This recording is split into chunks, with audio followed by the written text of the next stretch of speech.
Nakuha na namin yung picture ni Nathan. Ang cute. Nathan, saan tayo pupunta, anak? Cute ba ikaw doon sa picture mo? Uy, uy, uy, nasisilawan. Ay, ay. Sisilaw. Si Nathan, nung pikit-pikit yung mata. Sa ano, sa araw. Pupunta kami sa Peculiar Studio. Doon kami magpapa-family picture. Nathan, hi ka kay Lola mo doon sa Gapo. Dali. Hi ka kay Lola mo sa Gapo. Hi Lola. Lola nasa Benguet. Tulong nasa Benguet. 10 meters.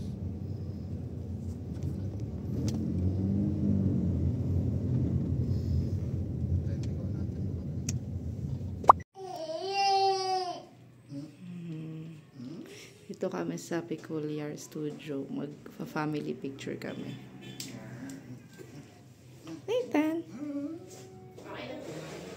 Apa.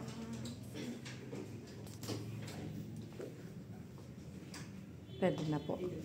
Tara na, bis. Batang pagod. Batang pagod. Pati yung sa...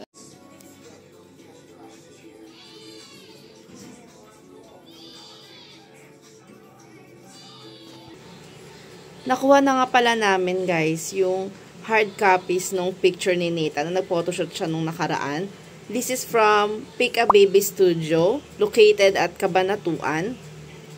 So, ayan siya. Worth 1,900 pesos po itong lahat.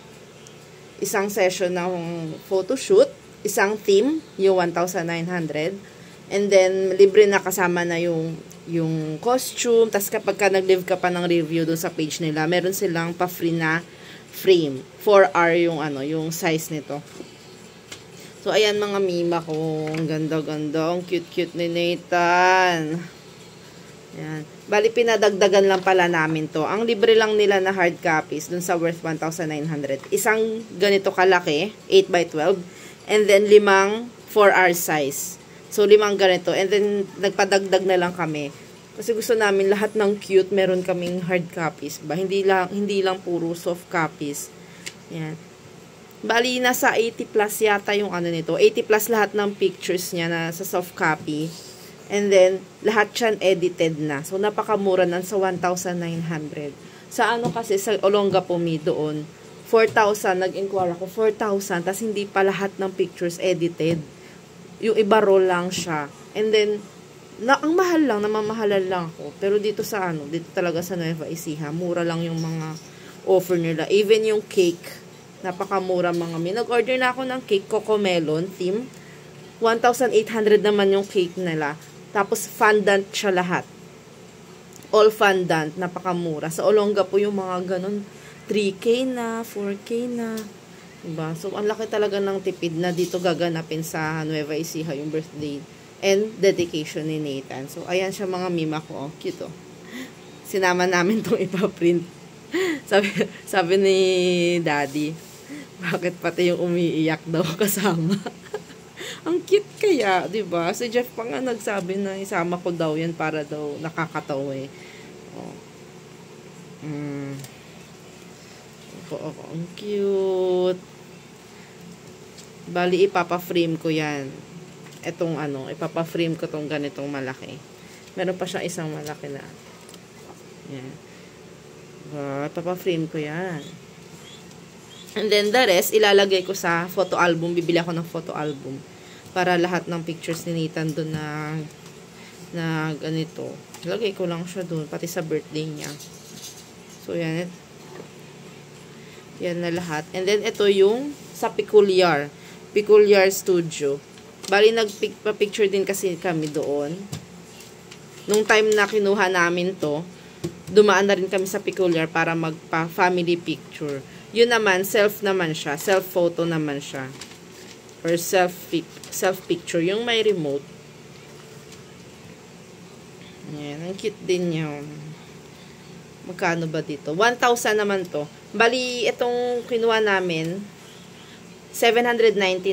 Tapos, para makuha namin lahat ng soft copies niya, lahat ng pictures na inano namin doon, mag-add lang kami ng 199. So, parang 1,000 pesos yung binayaran namin sa matotal. And then, may kasama na siyang 4R. Tapos, parang, ang tawag ba dito? Polaroid type. Yan, may ganito kasama. And then, strips naman yung tawag sa ganito. Strips. Diba? Ang cute. Panlagay namin sa wallet. First family picture na matino. Lagi na lang kasi selfie yung meron kami. Ang cute nito. Tapos ito, theme niya. Hindi lang siya tumitingin sa camera kasi, you know, maraming mga decors doon siya nakatingin. Yeah, ito ang cute.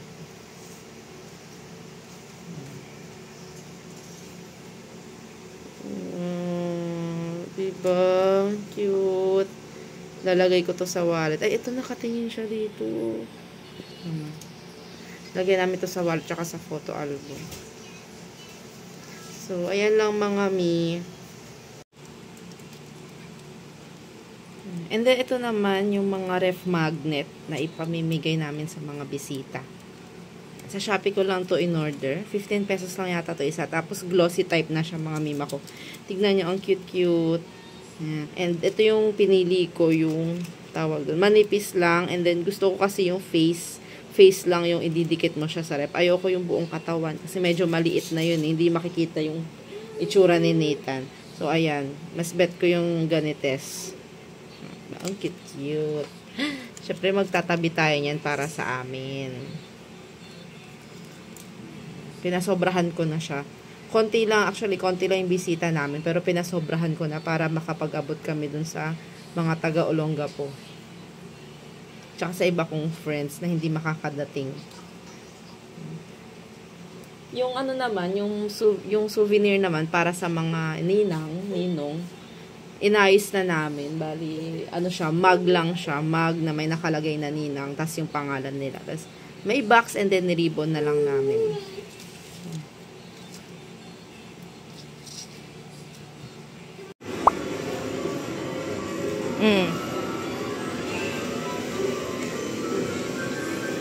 Sige, pindot.